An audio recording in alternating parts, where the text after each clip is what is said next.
Vamos a compartir otras voces que tienen que ver con, primero con la historia de cómo nos enteramos de que estos restos humanos se encuentran allí, porque hay un trabajo histórico muy importante, y después con un presente, ¿no? De un estado presente de la provincia de Buenos Aires que viene acompañando esta restitución, pero también otras restituciones. Para eso ya estamos en contacto con Sandra Rubita Alanís. Ella es miembro del programa de Arqueología Histórica y Estudios Pluridisciplinarios de la Universidad de Luján. Además fue una de las primeras investigadoras que se acercó al museo, ya nos va a decir en qué año, bueno, e iniciar todo este proceso de identificación de restos. Pero también estamos con Lucía Masitelli. Ella es directora de Fortalecimiento y Desarrollo Intercultural, pertenece al Consejo Provincial de Asuntos Indígenas de la Subsecretaría de Derechos Humanos del Ministerio de Justicia y Derechos Humanos de la Provincia de Buenos Aires. Lucía, ¿cómo estás? Sandra, ¿cómo están? Muy buenas noches. ¿Qué tal? Buenas tardes para todos, para todas. Bueno, muy contenta de estar con ustedes, de poder compartir este día que la verdad que es histórico. Pensamos que no se iba a dar, pero por fin se concretó, se dio después de un largo proceso. Así que muy feliz, contenta, porque fue un día maravilloso, emocionante, la verdad que emotivo para mí, porque no me imaginé estar involucrada tan profundamente justamente en estos temas. Y bueno, me tocó y la verdad que estoy muy contenta, feliz, la verdad feliz porque eh, siento que bueno, pude aportar mi granito de arena. Y Uh-huh. lo viví así cuando bueno, los despedí, que yo lo vi como en realidad una bienvenida cuando los hermanos recitaban y cantaban. Digo, bueno, están de nuevo con su gente, están siendo bienvenidos. Yo sentía como que, si bien yo no entiendo el idioma, lo sentía como una bienvenida. Estaban recibiéndolos de nuevo en la comunidad.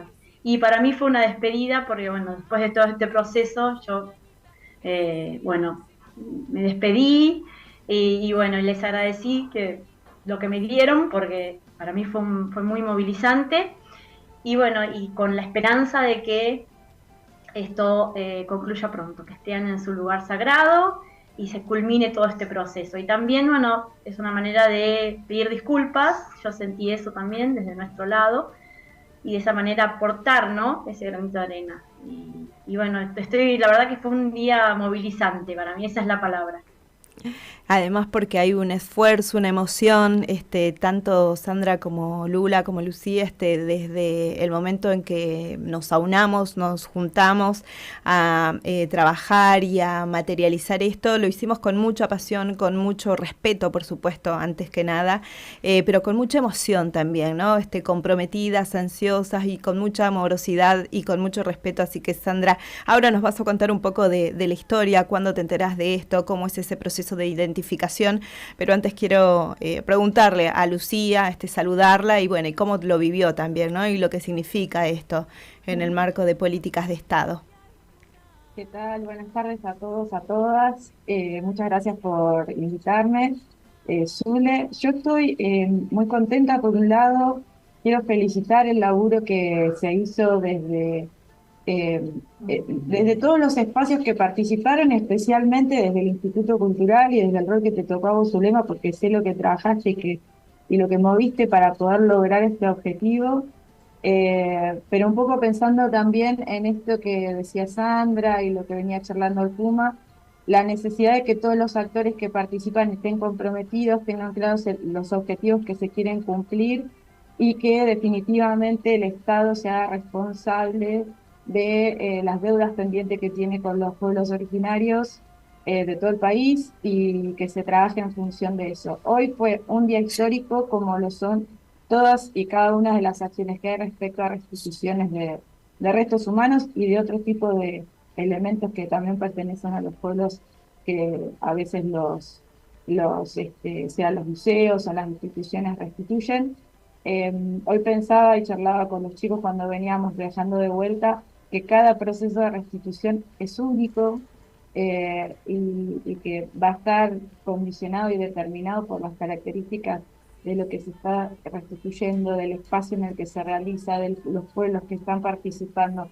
Pero en ese sentido siempre hay un momento, creo, por generalizar de alguna manera, en donde en estas ceremonias, más allá de los protocolos que puedan existir, los referentes, los representantes, los hermanos y las hermanas de los distintos pueblos que están, toman ese espacio, lo intervienen y hacen presente la voz de los que, visto y considerando la situación en la que estamos, fue, que fue acallada hace tanto tiempo atrás. Así que muy contenta y muchas felicitaciones por el trabajo.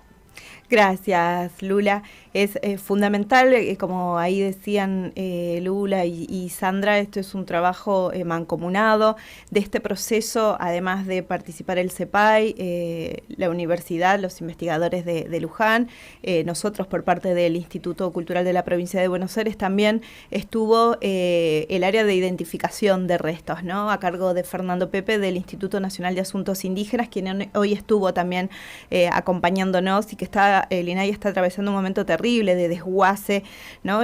Por parte del Estado Nacional, y eso también lo tenemos que decir, y Fernando acompañó mucho y siempre pelea cada restitución, ¿no? Para que se haga posible, y hoy estuvo también presente. Sandra, contanos un poco de la historia, ¿no? ¿Cómo fue ese proceso de identificación? ¿En qué año fue? Bueno, eso, que es el primer momento en el cual nos enteramos a modo de sociedad, digo, ¿no? De que existen estos restos humanos en el Museo de Luján. Bueno, la historia comenzó en el año 1998, cuando Mariano Ramos, que es el director del proyecto de Arqueología Histórica y Estudios Pluridisciplinarios de la Universidad de Luján, bueno, haciendo un recorrido por el museo, bueno, percibió que había restos humanos, pero que estaban como en condiciones deplorables, ¿no? Estaban en cajones de manzana, apilados, y bueno, ahí empezó como a acercarse a los restos y hacer un primer registro, a ver qué había en ese museo. Bueno, se determinó que había una colección, justamente que formaba parte de una colección mucho mayor, que era la colección Ñeco, tiene muchos elementos culturales, y que en esa colección había 33 cráneos, y además de esos cráneos que estaban sueltos, había otros elementos óseos, también disociados, y había 4 cuerpos. Incluían adultos, subadultos y un niño. Bueno, ahí empezó como toda una cadena de cuestiones como para ver cómo se manejaba, o sea, qué se hacía, porque la verdad que algo había que hacer, había que intervenir ante esta situación, porque estaban en la misma condición o peores que otros elementos del museo, y estamos hablando de restos humanos, de personas, antepasados que en un momento estuvieron vivos. Entonces, bueno, son cuestiones muy complejas, se hablaron con las autoridades del museo en ese momento, que bueno, se empezó toda una serie de pasos para elaborar informes, se hizo un primer registro de qué había en esa colección, y luego en 2008 y finalmente en 2012, en 2008 hubo una siguiente aproximación, porque hubo una serie de eventos donde el museo se inundó. Entonces, bueno, hubo que mover muchos elementos dentro del museo por la crecida del río, y se hicieron tarimas donde se empezaron a poner los elementos. Ahí se acercaron investigadores de la Universidad de Luján, justamente del proyecto de Mariano, por ejemplo Matilde Lanza. Se registró nuevamente los objetos y se elaboró otro informe con justamente un pedido como para que avanzara de alguna manera el proceso de identificación de estos restos. Precisamente en 2012, Mariano nos vuelve a convocar, en este caso me convoca a mí, y por ejemplo, a Silvia Cornero, que es una antropóloga bióloga de la Universidad de Rosario, convocó a la licenciada Suárez, que es especialista en textiles, y a la doctora Cristina de Jean, que trabaja en el Departamento de Antropología Biológica de la Facultad de Filosofía y Letras. Entonces, ahí nos comentó, ahí me entero yo, se me hace público para mí, que había, bueno, una colección que estaba en proceso de restituir, o sea que el paso final sería la restitución, pero había que hacer un informe de qué había, Claro. porque había sido movido los restos en varias oportunidades. Y ahí es cuando yo llego al museo con este equipo para hacer un registro. Ahí llevamos cámaras fotográficas y planillas para registrar y tratar de determinar la procedencia. Esto es en el 2012. Esto fue en el 2012. Los objetos estaban disociados, armado los trabajadores del museo en el apuro, ¿no? Porque no se pierda el material y no se moje. Y bueno, en ese momento es cuando me acerco a la colección. Sandra, ¿cuánto tiempo dura esta identificación de restos, ¿no? Esto lleva un año, sí, digo, es un trabajo. Son trabajos que fueron llevados a cabo por el Departamento de Antropología Biológica de la Facultad, Filosofía y Letras, donde se tomaron muestras para determinar la ancestría, ¿no? El carácter étnico de estos elementos. Si bien hay objetos culturales, la identificación tiene que ser precisa, porque uno no puede hacer un análisis al azar o tomar determinados elementos y de alguna manera adivinar, ¿no? La identificación étnica tiene que ser precisa. Entonces, bien, cuanto más elementos juntemos para corroborar esta identificación, más acertada va a ser. Por eso, bien, es que también era importante la presencia de la licenciada en textiles. Ella tenía que tomar muestra de los textiles para que de alguna manera sea un elemento más, además del el que es, o sea, de alguna manera es indiscutible, que es la procedencia, el ADN, el análisis genético. Todos los elementos que podíamos recopilar eran valiosos, por eso se tomaron fotografías. Algunos elementos tenían etiquetas muy viejas del momento en el que habían sido exhibidos, porque en un momento estuvieron exhibidos en el museo, cuando fueron adquiridos en 1944, entonces tenían estas etiquetas, pero las etiquetas no eran del todo confiables. Claro. Bien. Es más, había elementos que estaban mal identificados. Ahí después se da cuenta de que efectivamente pertenecían a pueblos ancestrales, ¿no?, de la provincia de San Juan, y la identificación del pueblo huarpe. Exactamente. La identificación étnica, la afiliación étnica es indiscutible, y se le sumó el informe de los textiles y de los elementos culturales que estaban asociados a los restos. Bien. Eso llevaron varios años, sí. O sea, los análisis genéticos es un estudio complejo que lleva un par de años. Bien. Lucía, estamos hablando de la identificación, algo que te ha tocado hacer también, digo, en conjunto con otros organismos, con otros investigadores, en otras restituciones, pero ¿qué importancia tiene cuando la restitución se convierte en una política pública del Estado, ¿no? Y no estoy hablando solamente la de este caso, ¿no?, lo que sucedió hoy en Luján, que fue el gobierno provincial quien restituye restos humanos, que estaban dentro de un museo provincial, por eso decimos que es una restitución del gobierno provincial. ¿Cómo evaluás la importancia y sobre todo cómo va fortaleciendo, ¿no?, y entendiéndose la restitución como una política de Estado? Hay algo que me parece muy interesante de cómo se ve este proceso, de lo que van contando todos acá, y que tiene que ver con pensar un poco también en otra escala las políticas públicas, que es que muchas veces el Estado actúa por demanda. Hay un pedido específico de comunidades específicas sobre determinados restos de los cuales las comunidades conocen en dónde están depositados o resguardados o lo que fuera, y que hay una solicitud de que sean restituidos. En otros casos, muchas veces, los museos, las instituciones y demás tienen en sus depósitos muchísimos restos de los cuales las comunidades desconocen totalmente su existencia. Entonces, este trabajo que estaba contando Sandra y de cómo se dio el proceso de este caso, yo creo que marca un antecedente súper interesante cuando es una institución concreta la que está haciendo una lectura de la existencia de estos restos que fueron utilizados en un momento como objetos de exposición o como objetos de intercambio comercial también, porque las colecciones en otras épocas se compraban y se vendían, los cráneos eran un elemento con un determinado valor comercial y demás.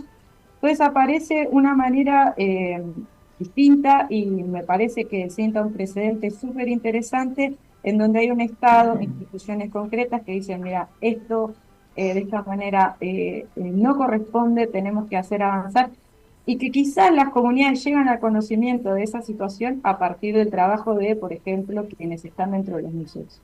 Y es el Estado en una decisión concreta que dice queremos avanzar en la restitución, y el proceso no se da necesariamente a demanda, sino como una acción direccionada desde el Estado, en este caso de la provincia de Buenos Aires. Creo que eso es algo que marca muy específicamente este caso. Nosotros hemos participado muchas veces, yo siendo también alumna de la facultad, yo soy antropóloga de la Universidad de La Plata, de la Facultad de Ciencias Naturales y Museo. El Museo de Ciencias Naturales en este sentido ha sido en numerosas ocasiones partícipe de instancias de restitución, y es un espacio en el que todavía hay cientos y miles de restos que están siendo demandados por muchas comunidades. Entonces esto implica una revisión concreta de cómo se trabaja desde la arqueología y la antropología, pero también empezar a generar protocolos de acción distintos, de cómo se pueden abordar procesos de restitución de manera diferente, que el Estado no tiene necesariamente que ser un actor pasivo esperando que se le venga a demandar. Exacto. ¿No? Exacto. Y ese es el desafío, y en eso estamos trabajando. Eso surge del diálogo, del intercambio, de las experiencias y los recorridos de cada uno de los actores, de las actoras también que vienen impulsando y trabajando desde hace mucho tiempo. Por eso las queríamos tener acá, escuchándolas, y sobre todo porque con mucho respeto y mucho compromiso han sido parte de este proceso.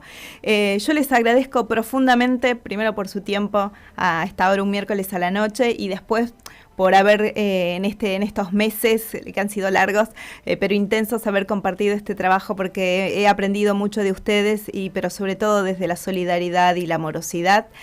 Sandra Rubita Alanís, ella es del programa de Arqueología Histórica y Estudios Pluridisciplinarios de la Universidad de Luján. Lucía Masitele, directora de Fortalecimiento y Desarrollo Intercultural del Consejo Provincial de Asuntos Indígenas de la Provincia de Buenos Aires, el CEPAI. Tremendas compañeras que han sido parte de este proceso. Simplemente tengo infinitas gracias para ustedes. Muchísimas gracias. Gracias por convocarnos y por dejarnos formar parte de este proceso también tan emocionante, tan movilizador, y como dije al principio, es una manera desde nuestro lugar, aportar a esto, a la comunidad. Esa es nuestra función, así lo siento yo, ¿no? Para algo me formé, digo, bueno, me formé para esto, para aportar. Este es mi aporte. Tal cual. Gracias, Sandra. Lucía. Gracias a ustedes. Muchas gracias por la invitación, gracias por ocupar este espacio que tenés en los medios, Zule, para difundir estas cuestiones, discutirlas, dialogar con los actores que están directamente involucrados. Me parece que siempre es fundamental el trabajo de la comunicación, y bueno, espero que sigamos en esta línea avanzando más y más y sumando otros procesos de esta línea. Que así sea, Jayaya. Muchas gracias, compañeras. Seguimos Muchas en La gracias. Flecha. Ya vamos a musiquita y ya regresamos en este programa especial que estamos haciendo, entendiendo las restituciones de los restos humanos como actos reparatorios por partes del Estado. Volver, el viento